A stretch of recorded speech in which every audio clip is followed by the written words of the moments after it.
सुरेखा समाज की दृष्टि से एक क्रिमिनल जिसके गुनाहों की सजा उसे बिना किसी कोर्ट और कानून के खुद समाज के हाथों मिली। Instant justice. सुरेखा ने कई गुनाह किए। She was a woman an untouchable Dalit woman. She was more educated than her husband and dare to dream a good life for her family. Surekha के दो बेटे थे, सुधीर और रोशन, जो कॉलेज में पढ़ रहे थे, और एक 17 साल की बेटी प्रियंका, जो अभी स्कूल में पढ़ रही थी। सुरेखा और उसका पति किसान थे।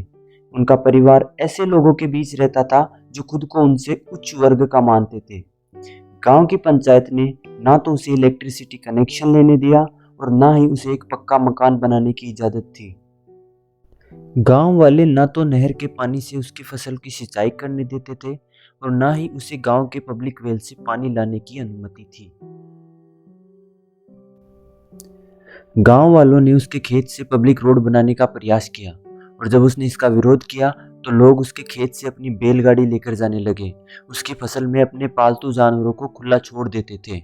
सुरेखा ने इसकी शिकायत कई समय तक पुलिस को की, लेकिन कोई एक्शन न लिया गया। गुस्साए हुए गांव के लोगों ने सुरेखा के एक रिलेटिव पर अटैक कर दिया और उसे मरने के लिए छोड़ दिया। इस बार पुलिस ने कुछ लोगों को अरेस्ट तो किया, लेकिन वो तुरंत ही बेल पर छूट गए। 29 सितंबर 2006 शाम के तकरीबन 6 बजे करीब 70 लोग, both man and women, Surekha के घर पहुंचे। भीड़ के लोग सुरेखा, प्रियंका और उसके दोनों लड़कों को घसीट कर बाहर ले आए। The boys were order to rape their mother and sister, और जब उन्होंने इसका विरोध किया, their genitals were mutilated and eventually they both were lynched. Surekha and Priyanka both were gang raped, paraded naked and beaten to death. चारों लाशें पास की नहर में फेंक दी गई, which were found next day. Surekha का पति भैयालाल, जो उस समय खेत पर था, दुर्भाग्यवश जिंदा बच गया। एंड आई डोंट थिंक इस भयानक खौफनाक मंजर के बाद he could be any more alive. 24 सितंबर 2008 6 दोषियों को फांसी और 2 को आजीवन कारावास की सजा सुनाई।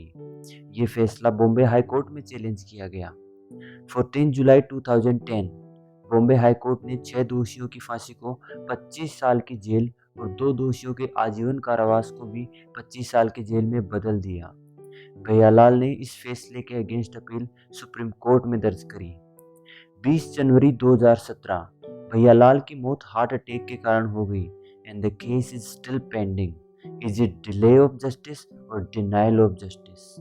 इससे पहले कि आप अपने मन में समाज या किसी कास्ट को लेकर द्वेष उत्पन्न करो, I want you to remind that Surekha का परिवार और उसके हत्यारे दोनों एक ही समाज के हिस्सा थे।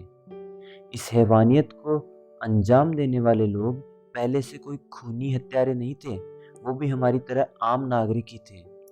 फिर ऐसा क्यों कि जिस दर्दनाक घटना को हम सोच भी नहीं सकते, उसे अंजाम देने में उन्होंने जरा भी संकोच ना किया?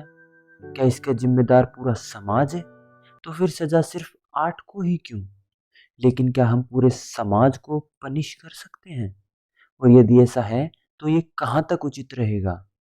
क्या हमें किसी विशेष वर्ग से संबंध होने का गर्व होना चाहिए? और क्या प्राइड इन कास्ट और क्लास किसी के मूल अधिकार, किसी की लाइफ से बढ़कर हो सकता है?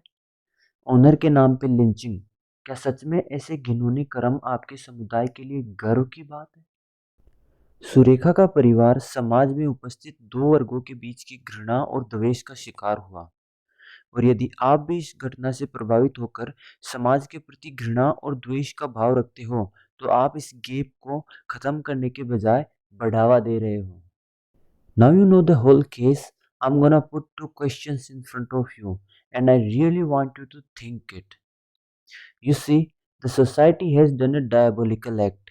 लेकिन यदि आप भी उसी समाज का हिस्सा होते तो आप क्या करते? सुरेखा का परिवार इस लड़ाई में पूर्णतया बेसहारा था। ना ही उनके पास कोई पॉलिटिकल पावर थी और ना ही कानून उनकी हेल्प कर रहा था। ऐसे में यदि आप सुरेखा की जगह होते तो अपने मूल अधिकारों की रक्षा के लिए क्या करते?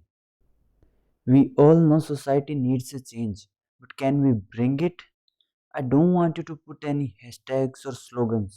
I just want you to think it.